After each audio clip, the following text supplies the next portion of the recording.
Une délégation de la société Lifled de la Côte d'Ivoire a eu une séance de travail avec la commission permanente Environnement, tourisme, ressources naturelles et développement durable dans le but de nouer un partenariat durable avec la République démocratique du Congo via le Parlement.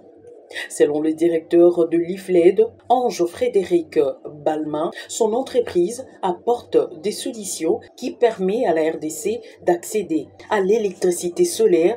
Les échanges avec les parlementaires ce matin ont porté sur la solution, comment elle pourrait apporter une réponse positive et pénétrante justement sur les zones rurales, sur les campements, sur les villages qui n'ont malheureusement pas d'accès à l'électricité et qui ont besoin justement de ces outils-là qui sont aujourd'hui le cœur du développement de nos zones rurales pour leur permettre d'apprendre, d'échanger, de pouvoir s'électrifier et de pouvoir avoir une vie, on va dire, avec l'objectif de développement derrière. Pour le président de la commission, Constantin Benguele, sa commission accueille ces projets à bras ouverts. Ce que nous voulons, c'est des solutions qui peuvent être envisagées et envisageables partout dans le monde entier et principalement à commencer par nos pays africains où il y a des solutions de grands problèmes d'énergie. La commission a également reçu dans la même journée la délégation du Comité national des suivis des recommandations. Les recommandations phares, par exemple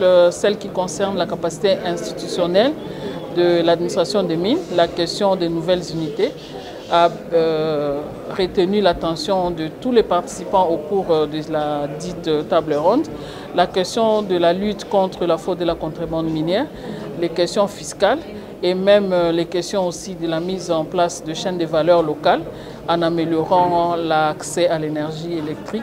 Prenant la parole, le député national Olive Moudekereza sollicite le rétablissement de l'autorité de l'État, d'autant plus que plusieurs millions de dollars américains échappent au trésor public.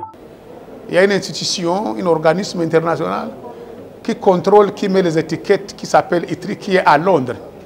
Il perçoit 480 $ par tonne de matières exportées, la cassérite, le colta et autres. Imaginez-vous, la production artisanale de cassérite était estimée à environ 5 à 10 000 tonnes par an. Et si on ajoute aujourd'hui l'industrie Alpha Mining vers le Walikale et au Nord Kivu, je crois qu'on pourra atteindre 10 à 20 000 tonnes.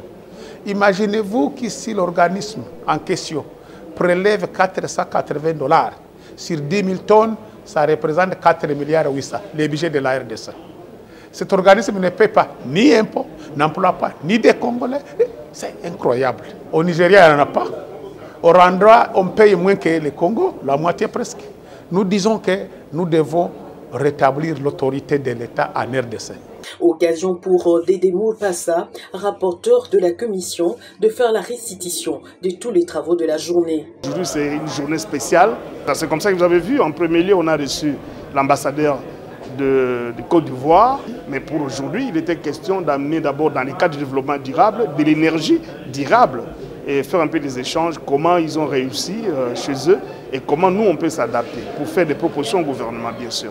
Et en second lieu, vous avez vu qu'on a reçu, je vais appeler ça la FEC ou la communauté de la gouvernance, oui ensemble, qui tient à l'exploitation minière au niveau du Congo oriental.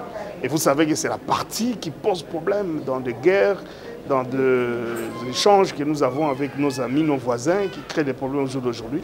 Et au fond du problème, on vient de dénicher que c'est un problème économique, c'est un problème de nos richesses. Et nous, au niveau de notre commission, c'est une très très bonne chose d'être à l'écoute. Et on va mettre des mesures qu'il faille. Signalons que plusieurs auditions sont encore en cours.